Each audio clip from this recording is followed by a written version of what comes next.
आणि लोकप्रतिनिधी म्हणून, आपले सेवक म्हणून आमची भूमिका एवढी असते की बाबा तुम्हाला नाराज करता कामा नये.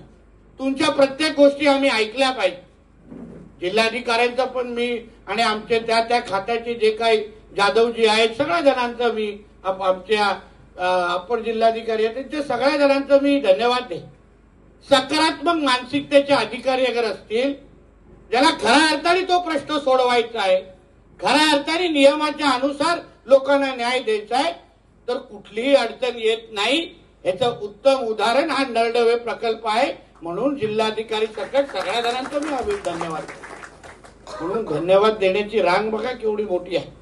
तर त्याशिवाय आजचा दिवस उजाडलाच नसता, तुमच्यापर्यंत येण्याची संधी झाली नसती. आपण भांडतच राहिलो असतो, काही ना काहीतरी एक दुसरा प्रश्नच उभारत असतो.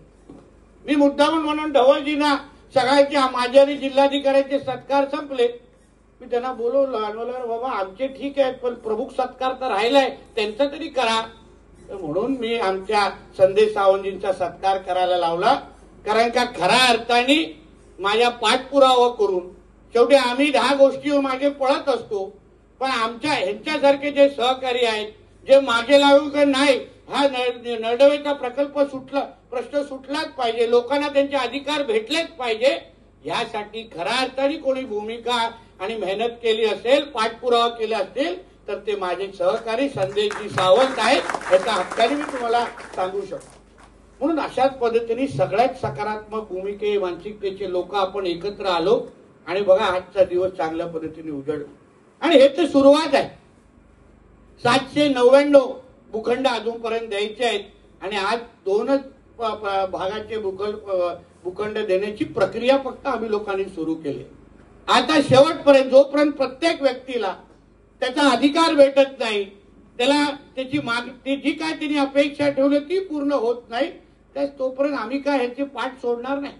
काही लोकांनी भूखंड मागितलाय, काही लोकांचे मोबदले द्यायचे, सगळ्या जणांना प्रत्येकाला. कारण का मला काही लोकांनी मुंबई मंडळाचे काही व्हॉट्सअप ग्रुप साहेब दाखवले, त्यांनी मला अरे बाबा भूखंडाचे ठीक आहे, आमचा मोबदला तर भेटणार ना, विचार जरा तुझ्या मंत्र्याला.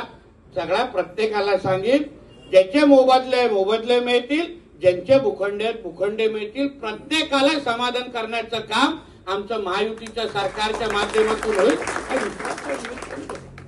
आता एवढे मोठे भूखंड भेटत आहेत, त्या तुलनेने गवसाहेब टाळ्या फार कमी पडतायत ना. भूखंड थोडं कमी केले पाहिजे. आता भूखंड देतोय, घर देतोय तर हात तर राखून हळू हळू हळू, टाळ्या पण व्यवस्थित पडत नाही. हा काय हो, मुंबईवाला आळे म्हणून थोडा आळस झालाय वाटत, प्रवासाने कंटाळले. आणि म्हणून या निमित्ताने तुम्हाला विश्वास देतो, कुठलेही किंतु परंतु मनामध्ये बिलकुल ठेवू नका.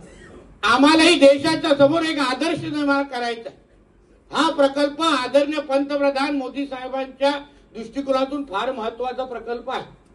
पाटीलजींना विचारा, त्यांच्या प्रधानमंत्री कार्यालयाच्या माध्यमातून नरडवे प्रकल्प असो किंवा अरुणा प्रकल्प असो, या दोन्ही प्रकल्पाकडे च्या बाबतीमध्ये सातत्याने आमच्याकडून माहिती मागितली जाते, सातत्याने पाठपुरावा केला जातो. जेव्हा जेव्हा अडचणी येतात तेव्हा लगेच आमचे गिरीश महाजन साहेब फोन करतात आणि आम्हा लोकांना सांगतात की नितेशजी, प्रधानमंत्री कार्यालयातून माहिती मागितली जाते, त्याला तुम्ही लवकर हा प्रश्न सोडवा. आणि म्हणून मी आपल्याला सांगतो, कुठल्याही मनात किंतु परंतु ठेवू नका. सकारात्मक पद्धतीने आज तशी आपण सुरुवात केलेली आहे. बघा, गणेश चतुर्थीच्या 2 दिवसा अगोदरच आपण एवढी छान सुरुवात केली आहे. म्हणजे गणरायाचा आशीर्वाद आपल्याला असल्यामुळे आपल्याला कोणीही विघ्नामध्ये आणू शकत नाही, हाही विश्वास तुम्हाला या निमित्ताने मी देतो. म्हणून परत एकदा ज्या ज्या अधिकारी वर्ग आहे सगळ्या जणांना, प्रत्येकाने आपली आपली बाजू अतिशय चांगल्या पद्धतीने निभावली आहे. एक असंख्य मंडळं मला आणि आमच्या संदेशजींना भेटायचे. आमचे मला वाटतं प्रदीप ढवळ रस्त्यात आहेत वाटतं. तेही जेव्हा मुख्यमंत्री आमचे एकनाथ शिंदेजी होते तेव्हा शिंदे साहेबांच्या समोर काही भूमिका आमच्या समोर काही बैठका तेव्हा त्या निमित्ताने झाल्या. पण तेव्हाचे जेव्हा जे आमचे जिल्हा पुनर्वसन अधिकारी होते मॅडम तुमच्या अगोदर, त्यांनी फार प्रॉब्लेम करून ठेवले. माझ्या भाषेत केले तर वाट लावून टाकलेली. 2 भोसले नावाचे कोणतरी होते. आता मॅडम आल्या, मॅडमने थोडं जरा सुरळीत करायला प्रयत्न केला. ते भोसले असते तर आजचा दिवस दिसलाच नसता असं माझं म्हणणं आहे. बरोबर आहे ना? वाट लावण्याचे काम करत होतात. नाही तर त्याच्या नावाने निषेधाची सभा घेण्याची पाळी आली असती आपल्याला. म्हणजे चांगले सकारात्मक अधिकारी का लागतात? आपण जेव्हा आपल्या खिशातला काय मोबदला देत नाही, आपल्या पगाराचे काय अधिकारी देत नाही, शासन आहे. शासन ज्या पद्धतीने ठरवतं त्या पद्धतीने तुम्हाला मदत मिळते. आणि शासन महायुतीचं सरकार म्हणून, आमचे फडणवीस साहेब म्हणून अगर सगळ्याच्या सगळ्या अगर सकारात्मक असतील. फडणवीस साहेबांना जेव्हा मी ह्याबद्दल पूर्ण माहिती द्यायचो, ते कोणालाही नाराज करायचं नाही. प्रत्येकाला आपल्याला समाधान करून काय असेल शासनासमोर तू आणि गिरीश महाजनजी तुम्ही बसा आणि व्यवस्थित पद्धतीने चांगलं काम त्यांना लोकांना समाधान करा. आज बघा, खरं म्हणतो मी स्वतःला नशिबान समजतो.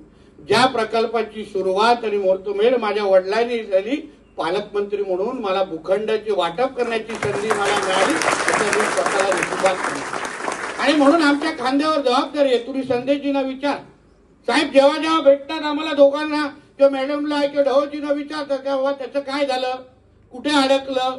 की आमचा हेडमास्टर जेवढा कडक असल्यामुळे आम्हाला काही स्कोप राहत नाही. आम्हाला लगेच समोर जाऊन उत्तरं द्यायला लागतात. आणि म्हणून त्याची काही तुम्ही किंतु परंतु ठेवू नका. सगळ्या अधिकाऱ्यांना चांगल्या पद्धतीने माहिती आहे की प्रकल्प वेळेत पूर्ण करण्याचं काम हे मी माझ्या कारकिर्दीमध्ये करणार. आमच्याकडे वेळ घालवण्याचा प्रकार होत नाही आणि मी ते सहन करत नाही. आणि आता मंत्रालयामध्ये मी स्वतः बसलेलो आहे. गिरीश महाजन साहेब स्वतः तिथे आहे. काही तुम्ही चिंता करू नका. कुठेही काय अडथळा असेल आम्ही बसलेलो आहे म्हणतात. तुमच्या सेवेसाठीच तिथे बसलेलो आहे. आज बघा, संदेशजीने आजचा दिवस निवडला. आज खरं म्हटलं तर मंत्रालयाचा दिवस आहे, सकाळी तिथे उपस्थित राहायचं असतं. पण मी त्यांना सांगितलं की बाबा, पहिलं तुमचे लोकांचं भूखंड वाटप करायला येतो आणि मग मंत्रालयाच्या दिशेने जातो. कारण का तुमच्या चेहऱ्यावर हा जे काही समाधान पाहायला मिळत आहे ना, ह्याच्यापेक्षा मोठं पद नाही किंवा सुख नाही, हेही आवर्जून तुम्हाला या निमित्ताने. म्हणून परत एकदा या निमित्ताने आपल्या सगळ्या जणांचे आभार मान. अवघड असतं खरं म्हणलं, कारण का काय असतं, सोशल मीडियाच्या जमान्यामध्ये हे व्हॉट्सअप जेवढं चांगलं आहे तेवढं वाईट पण आहे.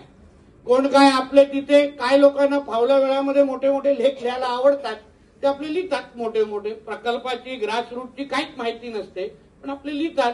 पण तरीही प्रत्येकाने ह्याच्यामध्ये सकारात्मक भूमिका ठेवली हे महत्वाचं आहे. प्रत्येकाला वाटलं की नाही, हे शासनच आमचं काम करू शकतं. नितेश राणे असतील, संदेशजी असतील, हे सगळेजण एकत्र येऊन आमचं काहीतरी चांगलं करू शकतात. ही भूमिका तुमच्या प्रत्येकाची असल्यामुळे मी मनापासून परत परत तुमच्या सगळ्यांचे आभार मानतो. ही प्रक्रिया आता सुरू होते आहे. कुठेही न थांबणारी ही सगळी प्रक्रिया असेल. भूखंड वाटप तुमच्या अपेक्षेप्रमाणे आणि मोबदला तुमच्या अपेक्षेप्रमाणे व्यवस्थित वेळेत पद्धतीने वाटप होणार, एवढा शब्द तुम्हाला मी आजच्या निमित्ताने देतो. परत एकदा आपल्या सगळ्या शासनाचे सगळे अधिकाऱ्यांचे आभार मानतो. इथेच थांबतो. जय हिंद, जय महाराष्ट्र.